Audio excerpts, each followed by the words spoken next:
Een nieuw fenomeen in theaters.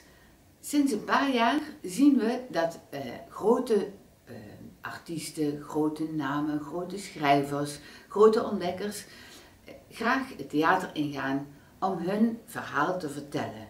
Dat noemen ze theatercolleges. En waarom theatercollege? Het is niet alleen maar een saai college, maar al deze mensen hebben iets bijzonders te vertellen.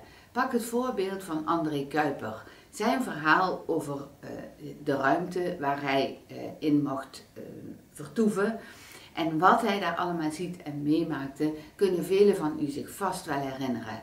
Vorig jaar hadden we Jozef Oebelkas, die 5 jaar in de gevangenis in Marokko zat en zijn verhaal vertelt, hoe hij dat overleeft.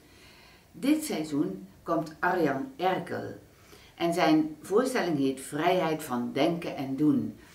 Hij werd als het ware gegijzeld, hij werd ontvoerd in 2002 in Dagestan.